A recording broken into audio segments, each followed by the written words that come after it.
Hello, Akhil Bharatiya Muslim league secular, all India Muslim league अपने पांचवें चरण, छठे चरण और सातवें चरण, ये तीन चरण में हम 12 से 15 उम्मीदवार महाराष्ट्र में उतार रहे हैं,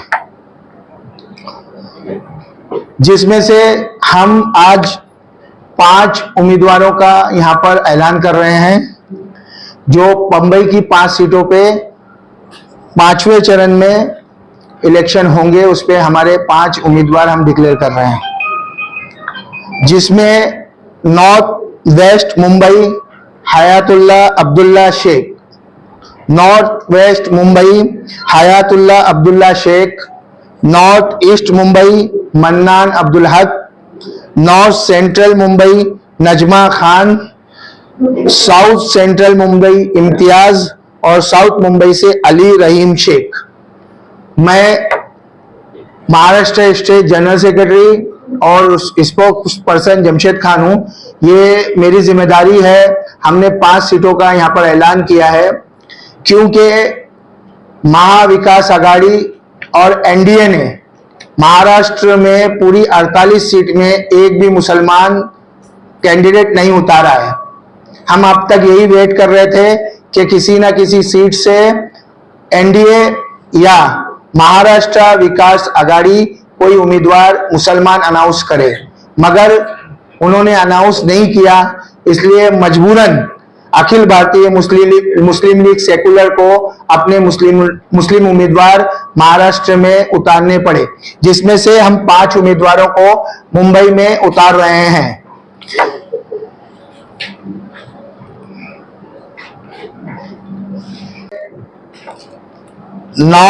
हमारे नॉर्थ सेंट्रल मुंबई से एक हमने लेडीज उम्मीदवार उतारा है, नजमा खान। हम 2 मिनट उनसे भी जो है तो बात कर लेंगे।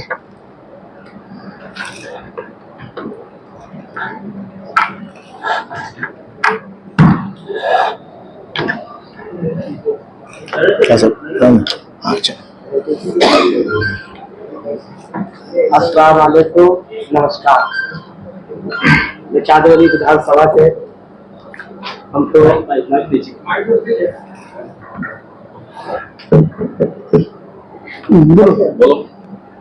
चांदौली विधानसभा से हमको मुस्लिम लीग से टिकट मिला है और हम लोग आज 70 सालों से कांग्रेस बीजेपी का साथ देते चले आए, मगर जब टिकट का घोषित हुआ तो हम लोग को ऐसा लगा कि हमारे कौम को किसी कैंडिडेट को टिकट नहीं दिया जा रहा है कांग्रेस। इसलिए हम लोग गए हमारे मुस्लिम लीग पार्टी के पास, सदर के पास।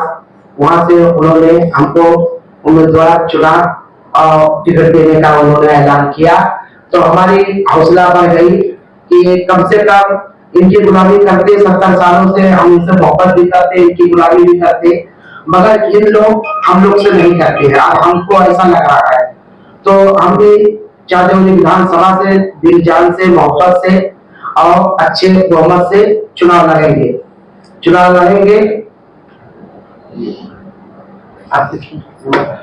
अब हमारे दूसरे उम्मीदवार जो है मन्नान भाई, हम उनसे 2 मिनट बात।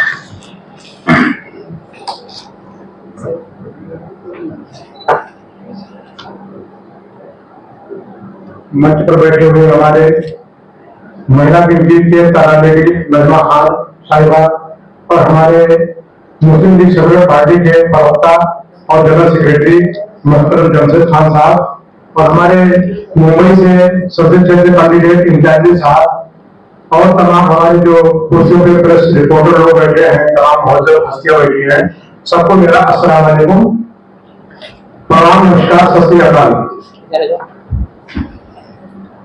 बड़ी खुशी की बात है कि इस चीज को हमारे मुस्लिम लीग सेकुलर पार्टी ने किसी लायक समझा, जो मुझे नॉर्थ ईस्ट मुंबई, ईशान मुंबई से टिकट दिया। उसके लिए मैं पार्टी का बहुत शुक्रगुजार हूँ, जिसकी गहराई से वेलकम करता हूँ, स्वागत करता हूँ, इस्तेमाल करता हूँ। भाई, हमको भी शौक है कि हमारा भी तरक्की हो, हमारे कौम की तरक्की हो। इसके लिए कई पार्टियों में हम लोग ज्वाइन हुए, लेकिन सारी पार्टियों ने खाली हमें यूज किया। हमारी जो है वो ट्रेन कीमती वो ट्रेन लेती है, लेकिन हमें कंटेन कहीं नहीं बनाते हैं। हम तब तक पीछे झंडा लेके चलते रहेंगे, डंडा लेके चलते रहेंगे। हमें भी तो आशा है कि हमें हमारी कौम का तरक्की हो, गरीब को तरक्की हो, दलित तरक्की हो, और जो भी पिछड़े लोग उनका तरक्की हो। जो भी जीत के जाता है वो अपना अपना जो है विकास करने लग जाता है, जनता को भूल जाता है। इसके लिए मैं जो है बहुत हिम्मत के साथ, बड़ी मेहनत के साथ नॉर्थ ईस्ट मुंबई में इलेक्शन लड़ूंगा, और चाहे कुछ भी तकलीफ आए, कुछ भी परेशानी आए, बैठने वाला नहीं हूं। मैं इलेक्शन लड़ूंगा, ताकत से लड़ूंगा, ताकत से लड़ूंगा। जय हिंद, जय भारत। अब हमारे दरमियान हमारे नॉर्थ वेस्ट के उम्मीदवार हयातुल्ला अब्दुल्ला शेख और महाराष्ट्र के सदर जनाब हयात भाई आ गए हैं। अभी 2 जुमले हम उनसे सुनेंगे।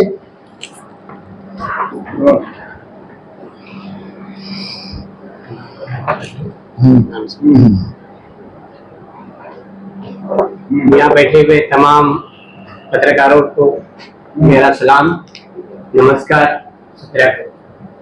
सबसे पहले मुस्लिम लीग अपनी तरफ से जो उम्मीदवार उतारी है उसका हमारा मकसद एक ही है, सिर्फ एक ही मकसद है, भाईचारा। भाईचारे में हमारा मकसद ये है कि यूटी जो बनी है, यूटी हुई है, उसमें किसी भी मुसलमानों को टिकट नहीं दिया गया। तो हमारा टिकट देके इलेक्शन लड़ने का मकसद ये था कि कांग्रेस और बीजेपी ये सबको सिर्फ मुसलमानों का वोट चाहिए, मुसलमान नहीं चाहिए। तो हमने ये निर्णय लिया है कि हम सारे बॉम्बे में सारे उम्मीदवार उतारे हैं, और हमारे उम्मीदवार जो है वो पूरे के पूरे खड़े उतरेंगे और ये लास्ट तक लड़ेंगे, कोई बैठेगा नहीं। दूसरी बात ये है कि हम लोग यहाँ से जो चुनाव के लिए अपने उम्मीदवार तैयार किए हैं, हमारी कहीं भी कोई ऐसी बातचीत चलेगी कि भाई ठीक है यहाँ पे उम्मीदवार हमारे थोड़े कमजोर है, तो शायद हो सकता है इसमें 1-2 नाम अभी जो आपके सामने पेश हुआ है, शायद हो सकता है कि हम उसको चेंज भी करें। लेकिन हमारे उम्मीदवार जो भी है हम आपको उसका सबका नाम दे देंगे और सब के सब एकदम खड़े उतरेंगे। और हमारा मकसद ये है कि हिंदू, मुस्लिम, सिख, ईसाई सब है आपस में भाई भाई। हमारे पास हमारी पार्टी के लिए सबके लिए दरवाजा खुला। हमारी पार्टी में चाहो तो चाहे यहाँ से अभी हमने जो नाम डिक्लेयर किया है हमारे को, अगर कोई सिख मिल जाए, कोई नॉन मुस्लिम मिल जाए, हमारी पार्टी हर किसी को देगी, टिकट देगी, और हम लोग हर किसी को लड़ने के लिए तैयार हैं। तो बस हम यही चाहते हैं, हम यहाँ पे बैठ करके अपने आप को शो करने में, हम छोटे आदमी लोग हैं, बस हम ये चाहते हैं कि आपके माध्यम से हम लोग आगे से आगे तक बढ़ सके और ज्यादा से ज्यादा अपना काम कर सके। जय हिंद, जय माता। जैसा कि अभी हमारे सब कैंडिडेट ने अपनी अपनी बात रखी, तो एक बार फिर मैं अपने उम्मीदवारों का नाम एक बार फिर आप लोगों को बता देता हूं। Mumbai west 27 north west Mumbai Hayatullah Abdullah Shaikh, 28 north east Mumbai Mannan Abdul Haq, 29 north central Mumbai Najma Khan, 30 south central Mumbai Imtiaz, 31 south Mumbai Ali Rahim Shaikh. तो मैं आप लोगों से गुजारिश करता हूं कि हमारी बातों को आपके माध्यम से लोगों तक पहुंचाएं और ये बात लोगों तक जाए कि सब लोग कहते हैं कि हम हर एक के हुकूक का ख्याल करते हैं। अभी मैंने टोटल आज हिसाब लगाया, टोटल पार्टियों ने मिलाकर अभी तक जितने अनाउंसमेंट हुए टोटल पार्टियों ने मिलाकर सिर्फ और सिर्फ 26 मुस्लिम उम्मीदवार दिया है, 26 मुस्लिम उम्मीदवार दिया है। कांग्रेस अपने आप को इतनी बड़ी पार्टी बोलती है, उसने 15 उम्मीदवार दिया है। समाजवादी पार्टी ने 4 उम्मीदवार, जनता दल ने 3 उम्मीदवार, NCP 0, NCP Sharad Pawar 0, Shiv Sena Balasaheb Thackeray 0, Shiv Sena main 0। तो हम क्या समझे कि मुसलमानों को हर जगह पीछे ढकेला जा रहा है। मैं बात इसलिए कर रहा हूं मुसलमानों की कि मुसलमानों के भी हुकूक हैं। 500 ऊपर सीटें हैं कि हम लोग इस काबिल में ही नहीं है कि हमें 10% सीट दी जाए। 50 से 60 उम्मीदवार, 60 एमपी जाएं पार्लियामेंट में और हमारी आवाज उठाएं। आपने तो 25 भी नहीं दिया, इसमें से हार कर हम सिर्फ 2 या 3 ही जाएंगे। तो मुसलमानों की आवाज पार्लियामेंट में कौन उठाएगा? तो इसलिए मेरी तमाम लोगों से दरख्वास्त है, टीवी चैनल के माध्यम से, पेपर के माध्यम से, कि इस बात पे गौर करें। और हमें तो उम्मीद है कि ये हमारे पांचों उम्मीदवार जीत रहे हैं, क्योंकि हमने जो उम्मीदवार उतारा है वो परसेंटेज के हिसाब से उतारा है। नॉर्थ सेंट्रल मुंबई में 22.5 मुस्लिम परसेंटेज है वोटर्स का। वहां तो एक उम्मीदवार बनता था मुसलमानों का। साउथ मुंबई में 28.3 परसेंटेज मुसलमानों का, यहां भी एक उम्मीदवार बनता था हमारा। हम कहां जाए, किसके द्वार जाए? हम गुहार किसके द्वार लगाए? हम तो आप लोगों के द्वार आएंगे। आज भी मुझे अल्लामा इकबाल का वो शेर बहुत अच्छी तरह याद है, मजहब नहीं सिखाता आपस में बैर रखना।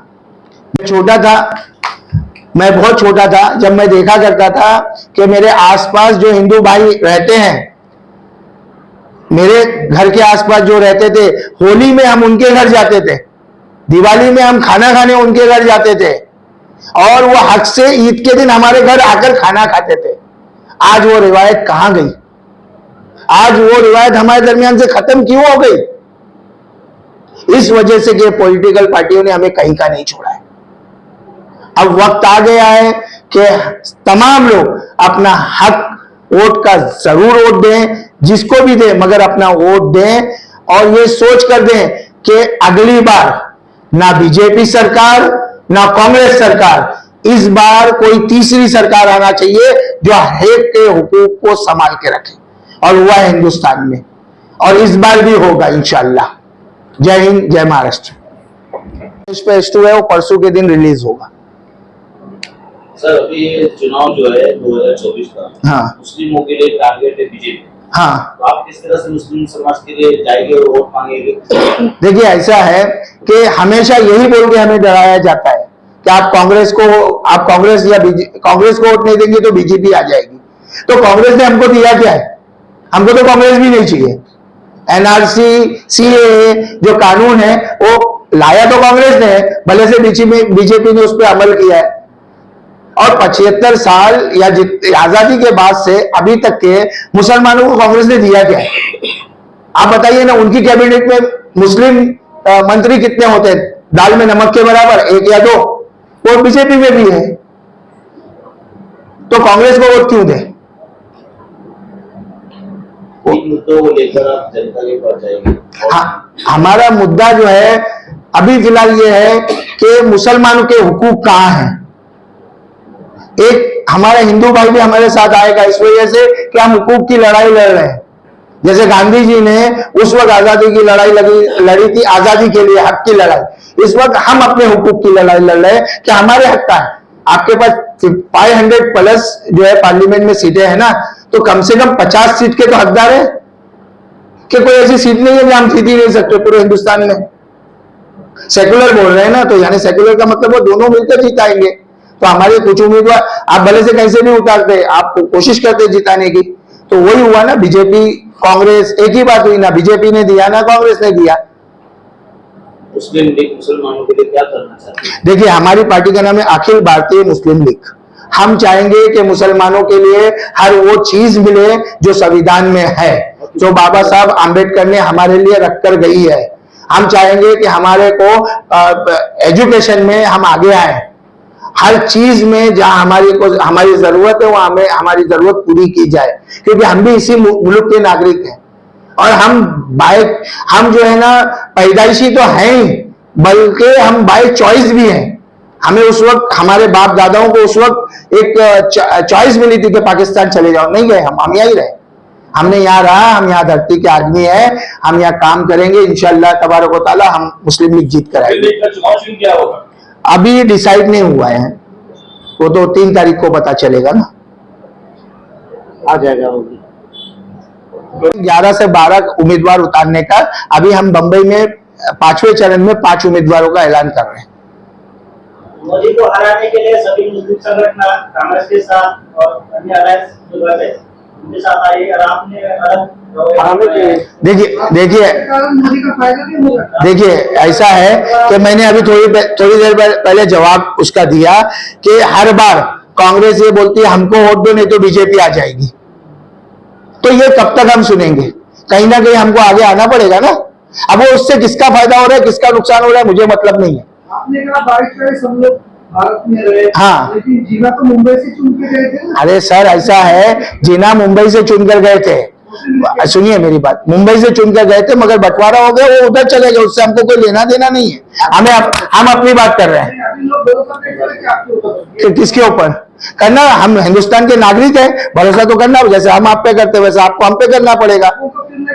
किसी को फिर नहीं लगेगा। मैंने अभी थोड़ी देर पहले शेर सुनाया, शायद आपने सुना नहीं। मजहब नहीं सिखाता आपस में बैर रखना, हिंदी है हम, वतन है हिंदुस्तान हमारा। आप हमारी शरीयत पे उंगली नहीं उठा सकते। आवाम से क्या अपील करेंगे? हम आवाम से ये अपील करेंगे कि हिंदू मुस्लिम सिख ईसाई सब एक है। इस वक्त मुसलमानों के हुकूक की आवाज है। आप ये देखिए कौन किसके हक के लिए लड़ रहा है। आज आप हमारा साथ देंगे, कल जरूरत पड़ेगी तो ये कौम आपके साथ खड़ी रहेगी इंशाअल्लाह। तो सभी जो मुस्लिम के बड़े लीडर है और जो विचारवंत है, उन्होंने कहा उनकी सोच है यहाँ भी अब आपको थोड़ी देर पहले दिया। सुनो ना मैं क्या बोल रहा हूँ। हाँ सुनो ना, अभी 90% महाराष्ट्र को शिवसेना को देंगे, राष्ट्रवादी के जो महाराष्ट्र है या मुस्लिम है उनको देंगे, जो उनका अलग पे जो कैंडिडेट खड़ा है, तो आपको ऐसा लगता है कि आपको वोट मिलेंगे? हमें वोट मिलेंगे, हमें पूरा यकीन है। मुस्लिम कौम हमारे साथ है। कोई और किसी ने किसी के लिए अनाउंसमेंट नहीं किया है कि आप, सिर्फ अनाउंसमेंट ये हुआ है कि आपका दिल जिसको चाहता है उसको वोट दो। और हम ये कहते हैं कि पूरे 48 सीट में एक भी सीट ऐसी नहीं जहां से मुसलमान जीते। एक सीट में बोल रहा हूं, इम्तियाज जलील जीत कर आए थे, उनके सामने भी महा विकास आघाड़ी ने अपना उम्मीदवार खड़ा किया। इसलिए ये चाहती है महा विकास आघाड़ी कि मुसलमानों का जो उनकी जो है लीडरशिप है वो खत्म हो जाए। इसलिए हम ये चुनाव लड़ रहे हैं। कौन जीतता है कौन हारता है इस पे सवाल तो आप, उसका जवाब तो आपको जो है 2 जून को मिलेगा। ठीक है, आप 2 जून को दिखिएगा इंशाल्लाह। एक सीट बल्कि 4 सीट हमारी आएगी। आपको ऐसा लग रहा है मैं जमीन पे काम करता हूँ। Thank you. तो कुछ बोल नहीं सकते, वो तो वोटर के ऊपर है वो किसको देता है। नहीं आप बोल सकते हैं। आप ये भी नहीं, आपने अभी कुछ देर पहले कहा 90 नहीं सुनिए आपने क्या कहा, सुनिए नहीं ऐसा कुछ भी नहीं है। अभी कल प्रधानमंत्री ने मुस्लिमों के ऊपर टिप्पणी की है जिसका जवाब कांग्रेस ने दिया। बाकी किसने? क्योंकि मुस्लिम एक वो नेता भी आवेसी, उसने भी आवाज जो है कांग्रेस ने उसका जवाब दिया। क्यों ऐसा? क्या जवाब दिया है?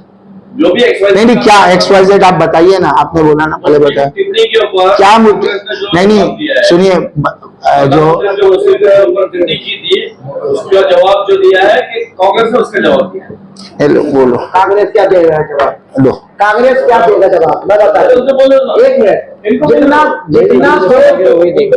देश खराब करने में प्रधानमंत्री का हाथ है उतना मोदी मीडिया का भी हाथ है। ये हम जनता बोल रहे हैं, अभी नेता नहीं हम लोग, अभी शुरुआत कर रहे हैं। जितना भारत देश खराब करने का जवाब दे रहा हूँ कि प्रधानमंत्री ने जो कहा, अभी इलेक्शन का टाइम है, इलेक्शन के टाइम तो है ना, अरे भाई बैठो आप क्यों? इलेक्शन के टाइम तो सब जवाब देंगे। इलेक्शन के बाद देखिए क्या होता है, वही होगा जो हमेशा होता है। ठीक है, चुके हैं, ये तो ख्वाब ही रहेगा। अगर कहीं आ गया आपके खाते में तो मेरे को भी ट्रांसफर कर देना, गूगल पे नंबर दे देता हूँ आपको। कर रहे थे कि मुस्लिम उम्मीदवार ये उतारते हैं कि नहीं है। जब हमने देखा कि किसी मुस्लिम उम्मीदवार को नहीं उतार रहे हैं तो मजबूरन हमको इस फील्ड में आना पड़ा, उतरना पड़ा मैदान में। कि हमने अभी भी कहा ना 48 सीट है महाराष्ट्र में, एक मुसलमान लीडर ऐसा नहीं है जो जीत कर रहेगा। मेरी बात वही है कि हम चुनाव लड़ रहे हैं, इसका सबसे बड़ा मकसद यही है कि हम कुछ भी नहीं है इस देश में, हम है ही नहीं, मुसलमान कुछ भी नहीं है इस देश में। राष्ट्रपति थे, मैं अभी बात कर रहा हूँ, 48 सीट में एक सीट आपने नहीं दिया, एक सीट। तो फिर अभी आपको उनको चैलेंज देके हाँ उधर इसीलिए मैंने क्या कहा, हमारे पास इतनी ताकत है, हम 11 से 12 सीट लड़ा रहे हैं उसमें से 5 सीट का हमने ऐलान कर दिया और इंशाल्लाह अगर हमारे पास 48 सीट आएगी, लोग आएंगे तो हम 48 सीट उठाएंगे। सर तुम्हाला वाटत नाही ना तुम्ही उशीर केला म्हणून? नहीं, बिल्कुल नहीं, बिल्कुल नहीं। सही, हम वेट कर रहे थे ना अभी तक कि कोई उतारता है कि नहीं उतारता है। जब लोहा गर्म है तो हथौड़ा मार दिया। इंशाल्लाह, इंशाल्लाह। अभी ठंडा तो हुआ नहीं। नहीं, बिल्कुल नहीं ठंडा होंगे। आपको क्या एक